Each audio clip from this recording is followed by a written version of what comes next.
Disability Awareness, Secondary Education Staff, Queensland. What sets up students for successful tertiary transitions? Responses from tertiary students Aimee Fisher, Bachelor Graduate Diploma of Medical Sonography, CQ University, and Elham Hafiz, Bachelor of Medical Science, University of Technology, Sydney. My name's Aimee Fisher. I'm currently in my third year studying a Bachelor/Graduate Diploma of Medical Sonography at Central Queensland University, and I have a physical disability. I'm a full-time wheelchair user with paraplegia. To prepare us for post-school training and education, my year group was essentially set up from the get-go of sort of year 11 and 12 with a lot of very intense career planning and timelines, and providing us with all that information that we needed, whether that be to transition to university or to TAFE or to apprenticeships.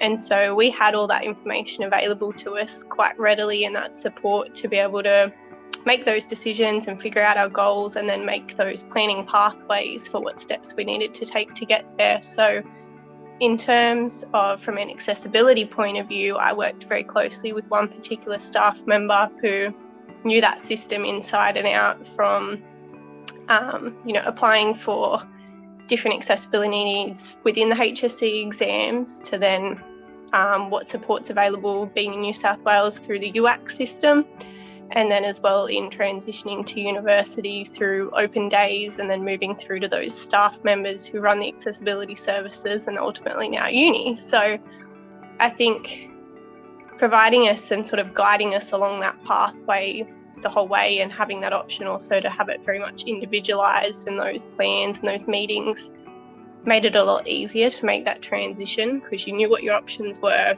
and you knew those. It wasn't even just plan A, it was always, plan B, C, D, E, that you could actually figure out how to get there and make that happen. So my name is Elham. I'm a student at UCS.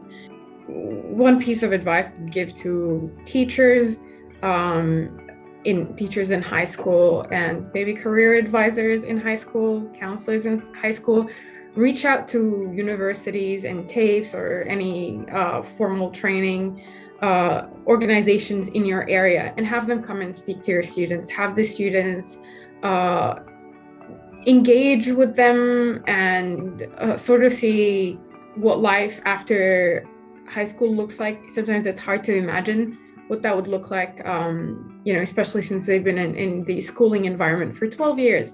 So have them experience other places, and just be empathetic, listen to them, and try and give them really personalized advice. I know that might be difficult, with time restraints and financial restraints, but yeah, try to see what they could be really good at, because sometimes students don't even know what's out there. So get to know them, and get to relay what the world has to offer and what they can excel at. So, try and get these really personal questions that might help them understand themselves better, because that's what happens a lot. You don't know what you don't know, and that's where you might come in handy. This video was produced for the Secondary Education Staff Queensland Training Program. For more information, visit www.disabilityawareness.com.au.